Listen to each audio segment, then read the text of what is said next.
오늘부터는 우리 말라기서에서 함께 말씀을 나누겠습니다. 말라기서 1장 1절 말씀부터 5절 말씀까지 함께 봉독하시겠습니다. 말라기서 1장 1절 말씀부터 5절 말씀까지입니다. 함께 봉독하시겠습니다. 여호와께서 말라기를 통하여 이스라엘에게 말씀하신 경고라. 여호와께서 이르시되 내가 너를 사랑하였노라 하나 너희는 이르기를 주께서 어떻게 우리를 사랑하셨나이까 하는도다. 나 여호와가 말하노라.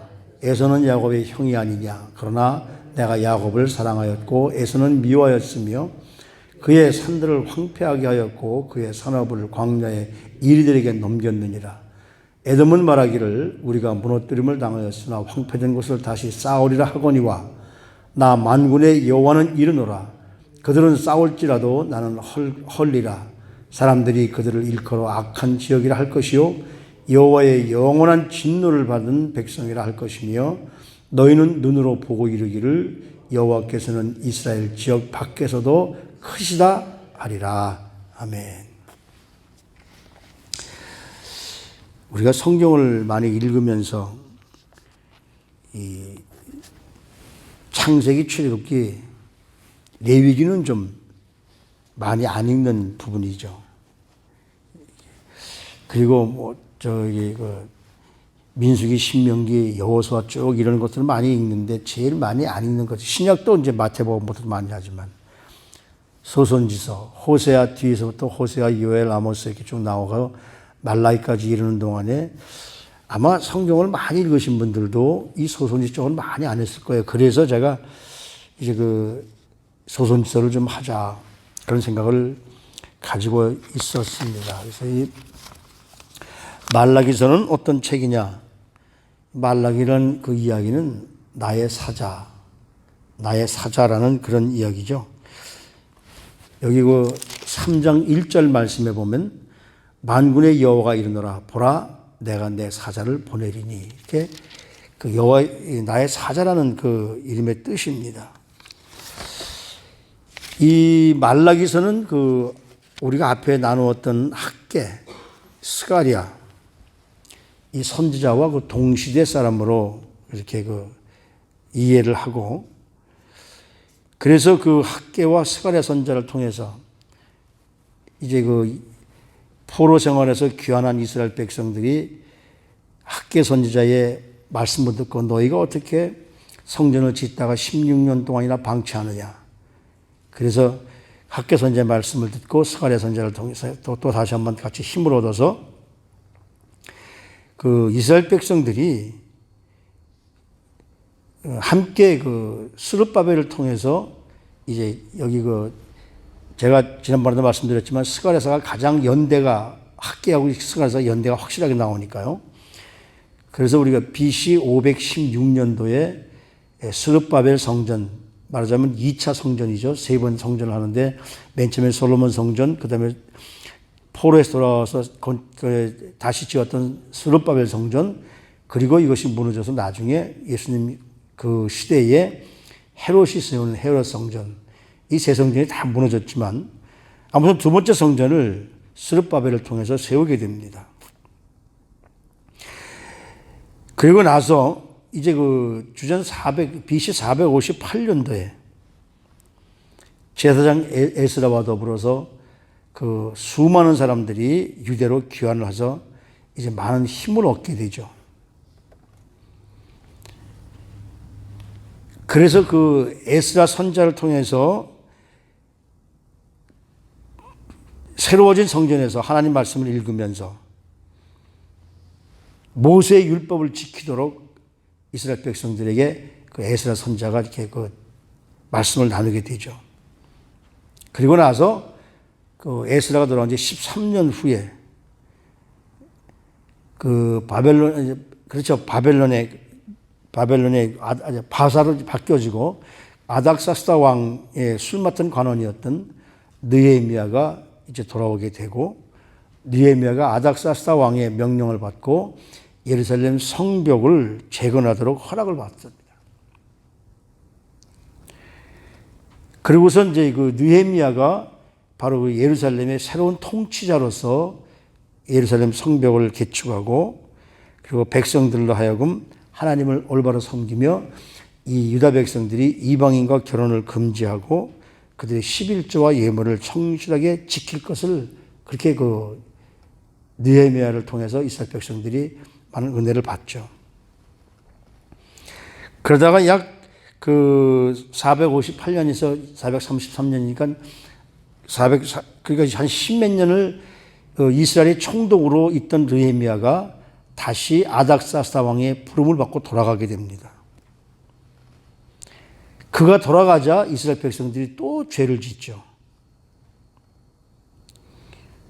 11조가 무시되고 안식일이 무시되고 안식일을 범하게 되고 그리고 이방 사람들과 결혼을 하게 되고 느헤미야를 통해서 그 예루살렘 성벽을 짓는 것을 반대하던 그 느헤미야를 반대하던 그 누굽니까? 갑자기 이름이 기억이 안 나네. 산발락과 도비야. 이런 사람들이 성전에 들어와서 성전의 보물 창고에 서서 자리를 잡고 있습니다. 돌아와서 보니까 느헤미야가 다시 돌아와서 보니까 이스라엘 백성들을 어렵게 하고 성벽 건축하는 걸 반대하고 성전 건축하는 걸 반대했던 도비야가 성전에서 자리 잡고 앉아 있는 것을 보고 느헤미야가 화가 나서 그 사람을 물건을 다 성 밖으로 던져 내쫓아 버리죠. 어디에 하나님의 전을 네가 들어와서 있느냐라고. 느헤미야에서 정죄하는 죄악의 종류와 여기 말라기에서 정죄하는 죄악의 종류가 많이 유사합니다. 그래서 이 말라기가 바로 성전을 건축하고 성벽을 한 후에 이 말라기서를 쓰였다라고 그렇게 얘기하죠. 그래서 느헤미야나 말라기나 다 이렇게 동시대의 인물로 간주를 합니다.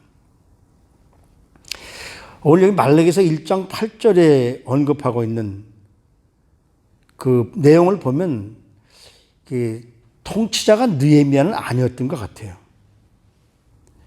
그 느헤미야는 아니었던 것으로 봐서 아마 느헤미야가 페르시아로 바사로 돌아갔을 때에 지었던 그 사이에 이 말라기가 쓰였던 것은 아닐까라고 이렇게 하는 학자들이 있습니다만은 확실한 것은 모르지만 아무튼 포로기 이후에 마지막 선지자라고 하는 이 말라기를 통해서 우리에게 주시는 말씀이 우리는 늘 깨닫고 살아야 됩니다. 여기 오늘 1절 말씀에 보면 여호와께서 말라기를 통하여 이스라엘에게 말씀하신 경고라라고 말씀하세요. 죄의 문제 중 하나는 우리가 하나님의 마음을 모르고 있다는 것이죠. 우리가 왜 죄를 짓고 있느냐? 하나님은 나를 이만큼 사랑했는데 하나님 나 언제 사랑했습니까? 라고 반문하는 것, 이것이 죄라고 말씀하시는 거예요. 여호와께서 이르시되 내가 너희를 사랑하였노라 하나 너희는 이르기를 어떻게 우리를 사랑하셨나이까 하는도다. 우리 그리스도인들은 하나님의 사랑을 의심하지 말아야 됩니다. 물론 이 아침에 나와 엎드린 우리 사랑하는 성도님들은 절대로 그럴 리가 없겠지만 하나님께서는 이 말라기를 통해서 내가 너를 사랑하였노라. 왜? 지금 아브라함 시대부터 여기까지 쭉 오는 동안에 특히 모세를 통해서 출애굽을 해서 하나님이 약속한 땅에 와서 사는 동안에 하나님의 사랑을 경험했음에도 불구하고 언제 우리 사랑했습니까? 그래서 그 하나님의 사랑을 의심하는 이 이스라엘 백성들에게 하나님이 뭐라고 말씀하시느냐면 창세기 25장에 나오는 이삭의 아들 아브라함의 손자 야곱과 에서를 비교해 봅니다. 한 부모 아래서 야곱과 에서가 이 차이가 나는 형제가 아니라 쌍둥이 나왔거든요. 발꿈치를 붙잡고 나온 쌍둥이인데 하나님이 그렇게 말씀하십니다. 내 태중에 두 국민이 있구나. 그러니까 결과적으로는 이 이삭의 아들 야곱 때에 가서 야곱의 후손 때에 가서 나라가 둘로 나뉘어진다는 것이죠. 에서의 나라와 그 야곱의 나라. 야곱의 나라는 이스라엘이고 에서의 나라는 에돔이죠. 하나님이 이렇게 말씀하십니다. 야곱은 완벽한 사람이 아닙니다. 인간적으로 보면 야곱보다 에서가 훨씬 남자답고 괜찮은 사람인데 하나님은 약한 야곱을 사랑하십니다. 야곱을 사랑하는 이유가 뭘까요? 왜 야곱을 사랑했습니까? 라고 물어본다면 우리는 할 말이 없습니다. 하나님의 주권이라는 말씀밖에는. 창세기 25장에 쭉 그렇게 말하면서 태중에 둘이 있는데 큰 자가 작은 자를 섬길 것이다. 그러면서 저기 로마서 9장 13절 말씀에 보면 하나님이 그렇게 말씀하세요. 내가 야곱은 사랑하고 에서는 미워해서 버렸노라 그래요. 왜 하나님 에서는 버리고 야곱은 사랑하셨어요? 라고 묻는다면 그것은 내 마음이야. 하나님의 마음입니다. 하나님의 주권에 의해서 그렇게 움직이신 것이죠. 그 정도로 하나님이 이스라엘 백성들을 내가 사랑했다고 하는데 이 사람들이 지금까지 그 모든 사랑을 느끼면서 출애굽 40년 그리고 가나안 땅에 들어와서 약 800년 오는 그 모든 기간 동안에 하나님의 사랑을 다 느꼈으면서도 하나님 언제 우리 사랑하셨습니까? 라고 반문하는 것이 바로 이스라엘 백성들이죠. 지금도 우리 그렇잖아요. 우리 살고 있는 세대를 보면서 하나님 왜 이렇게 우리 힘들게 하십니까? 정말 사랑하긴 사랑하시는 겁니까? 라고 반문할 때가 많이 있지 않습니까? 근데 분명한 것은 여기 하나님은 절대적인 주권에 의해서 하나님이 야곱을 사랑하기로 작정하신 것이죠. 반면에 에서는 미워하기로 작정하셨다는 겁니다. 그러니까 에서는 택하지 않고 야곱을 택했다는 그 이유예요. 그처럼 하나님이 저와 여러분들 하나님 앞에 우리가 선 것, 하나님 앞에 나온 것 자체로 하나님은 우리를 선택하셔서 사랑하셨다는 말씀이거든요. 내가 창세전에 너를 불렀나니 이렇게 말씀하세요. 우리를 처음부터 생각한 것이 아니라 하나님이 모든 사람들을 부르셔서 사랑하시기로 작정하셨는데 내가 하나님의 사랑에 맞는 삶을 사느냐 안 사느냐 중요한 거죠. 에베소서에 보면 예정론이 나옵니다. 너는 내가 이미 사랑해서 불렀고 너는 아니고. 그거를 어떤 사람들은 잘못 생각할지 모르지만 그 예정론의 핵심은 뭐냐면 하나님의 부르심에 우리가 응답하느냐 못하느냐. 예수님께서 나를 위해 십자가에 죽으신 것을 내가 믿느냐 안 믿느냐에 따라서 하나님이 사랑하고 사랑하지 않는 자를 갈리게 되는 겁니다. 그래서 여기 뭐라고 그러냐면 에돔은 말하기를 우리가 무너뜨림을 당하였으나 황폐된 것을 다시 쌓으리라 하거니와 나 만군의 여호와는 이르노라 그들이 쌓을지라도 나는 헐리라.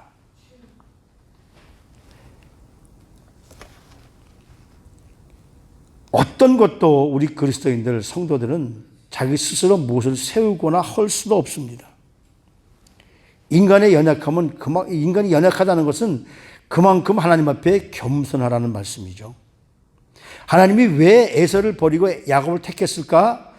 그 중심은 겸손한 자를 택하고 교만한 자를 버린다는 말씀이에요. 여기 뭐라 그럽니까? 너희들이 다시 쌓아도 내가 다시 할 것이다. 우리는 겸손한 모습으로 전적으로 하나님 앞에 의지해야 됩니다. 소선지서를 쭉 우리가 이제 해오면서 에돔의 멸망에 대해서 그 예언한 선지자가 있죠. 에돔의 멸망에 대해서 다른 거 아무것도 없고 그 성경은 그것은 에돔의 멸망에 대해서만 쓴 책이 있습니다. 소선지서 가운데 기억이 나실런지 모르지만 오바댜서가 바로 그거죠. 오바댜서 전체는 한 장밖에 없는 책이지만 에돔의 멸망에 대해서 오바댜 선지자가 말씀을 하는데 그 핵심이 뭐냐면 에돔이 교만했다고 해요. 에서는 남자답고 사냥도 잘하고 아버지의 사랑을 받고 그렇지만 야곱은 어땠습니까? 같이 한 배에서 한 날 태어난 아들이지만 야곱은 연약하고 여자 같고 이런 말 하면 또 요즘에 이상한 말 되지만 좀 그렇게 좀 약하고 그러나 하나님이 택하신 자는 남자답고 한 사람이 아니라 연약한 자기 자신이 연약한 모습을 아는 야곱을 택하신 거죠. 그래서 성경에 보면 교만한 자는 버리고 약한 자, 겸손한 자를 택한다고 말씀하십니다.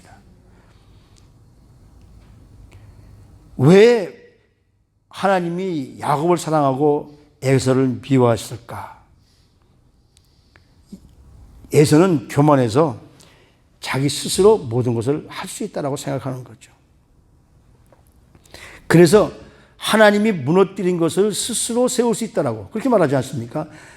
만군의 여호와는 황폐된 곳을 다시 쌓으리라 하지만 만군의 여호와가 이르는데 그들은 싸울지라도 나는 다시 헐리라. 왜? 교만하니까 하나님이 끝까지 교만한 자를 물리치신다는 겁니다.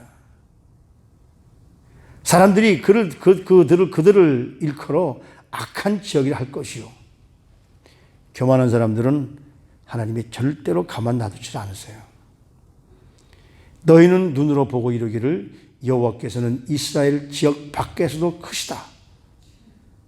왜요? 이스라엘과 에돔은 나라가 다르니까 다른 곳에 사는데 이스라엘 밖에서 있는 에돔까지도 하나님은 교만한 자를 꺾어버리신다는 것이거든요. 그래서 에돔은 많은 사람들에게 조롱받으며 하나님의 영원한 진노를 받은 백성이라고 불리게 될 것이라는 겁니다. 지금 이 사회를 보면 조금 권력이 있다고 얼마나 교만하게 굽니까? 법도 없잖아요. 사회만 그런 것이 아니라 교회 내에도 그렇다는 거죠. 하나님이 세우신 교회에 하나님이 주인 되시는데 마치 사람들이 자기들이 뭐 세웠다고 하는 것처럼 교만한 모습을 할 때 하나님은 반드시 그것까지도 꺾으신다는 것입니다. 에돔을 멸망시키는 이유가 바로 하나님이 교만한 자들을 꺾어서 하나님의 주권대로 하나님이 교만한 자를 꺾어서 이스라엘뿐만 아니라 이방 나라까지도 교만한 자들은 하나님이 꺾으신다는 것을 우리에게 보여주시는 것이죠. 하나님은 교만한 자는 낮추시고 겸손한 자는 높이시는 분이 하나님이심을 늘 알고 살아가야 될 줄 압니다. 때문에 이 말라기서의 전체 주제를 우리가 쭉 보면은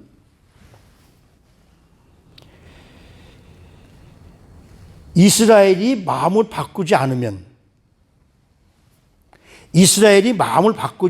너희들도 에돔과 같은 운명에 처하게 될 것이라는 것을 보여주고 있는 거예요. 그래서 이제 여기 쭉 뒤에 보면 그 제사장들의 제사장들이 하나님이 하신 명령, 그리고 우리 그리스도인들이 하나님 앞에 어떤 모습으로 살아야 될지를 쭉 말씀을 나누고 있거든요.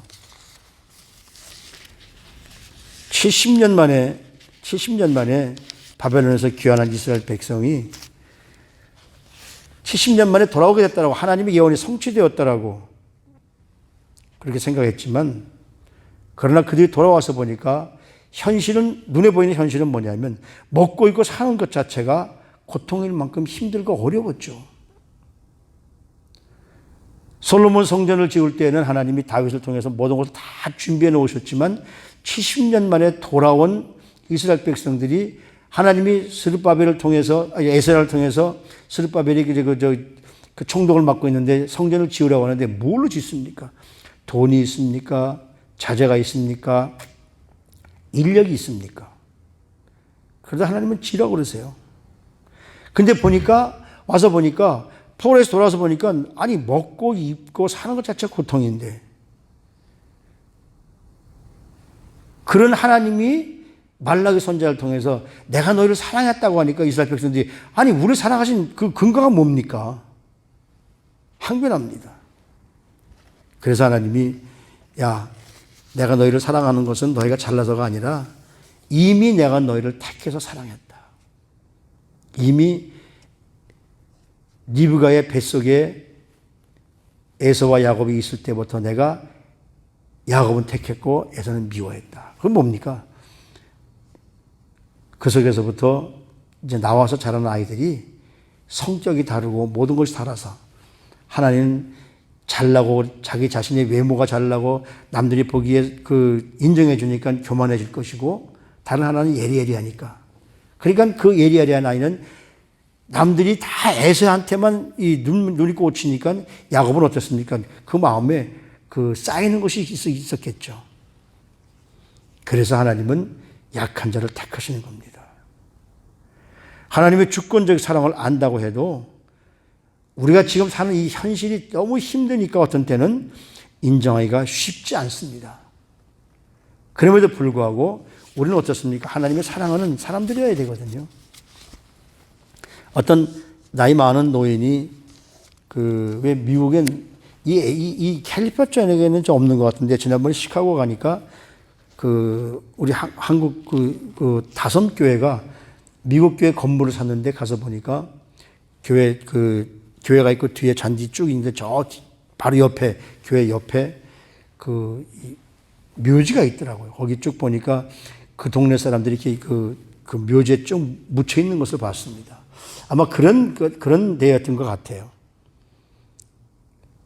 이분이 장례식에 참석했다가 그 교회 옆에 있는 묘지를 쭉 둘러보면서 여기 있는 이 사람은 나와 초등학교 동창생인데 5년 전에 죽어서 여기 묻혔습니다. 그 옆에 보니까 여자인데 이 여자는 내 중학교 동창 부인인데 3년 전에 교통사고로 여기 묻혔습니다. 그리고 그 옆에 가서 보니까 거기는 젊은 청년이, 나이가 많지 않은 청년이 하나 묻힌 사람이 있는데 이 청년은 내 동창생의 아들인데 군인으로 전쟁에 나갔다가 죽어서 여기 묻혔습니다. 이렇게 설명을 하면서 그 노인이 이런 얘기를 합니다. 여기 무덤에 있는 이 많은 사람들이 묻어 있는데 여기는 모르는 사람보다 내가 아는 사람이 많습니다. 왜? 동네 교회에 있는 그 무덤이니까요. 지금 내가 이 나이가 되고 보니까 산 사람들보다 죽어 있는 사람들을 더 많이 아는 사람들이 여기 더 많이 있습니다. 그러면서 뭐라고 그러냐면 내가 지금까지 살아있는 것에 감사합니다. 그날이 아마 날씨가 좋았던 것 같아요. 그러면서 이렇게 말합니다. 내 등허리에 따뜻하게 느껴지는 햇빛이 감사합니다. 80평생을 살아오는 동안 항상 내 등에 따뜻한 햇볕이 비춰지는 것, 따뜻해지는 것을 보면서 나는 항상 하나님의 은혜에 감사했습니다. 80년 동안 살아오는 동안에 배골지 않고 그리고 건강하게 여기까지 살아온 은혜를 생각하면 어떻게 감사하지 않을 수 없지 않습니까? 그래서 늘 산책을 하고 아침마다 와도 내 등에 비춰주는 따뜻한 햇볕에 늘 감사하게 살아가고 있습니다. 우리는 어떻습니까? 이런 모습에 감사를 하고 살아가고 있을까? 지금까지 주신 은혜 감사해서 배고프지 않고 그래도 여기까지 오는 동안에 잘 먹고 살게 해주신 것. 때로는 식구들과도 친구들과도 여러 가지로 말들이 많이 있지만 밖에 나와서 따뜻한 햇빛이 내 등에 비춰주는 것에 대해서 감사하는 모습을 얼마나 느끼고 살아가고 있느냐가 말씀이죠.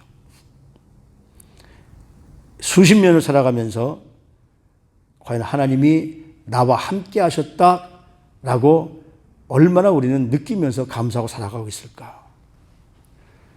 나 같은 부족한 사람이 시온교회의 일원이 되게 하시고 나같이 부족한 사람이 시온교회에서 20년 동안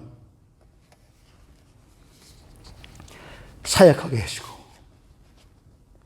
나같이 부족한 사람이 하나님의 은혜까지 살게 해주신 것, 이것은 내가 아니라 전적으로 하나님의 은혜였습니다.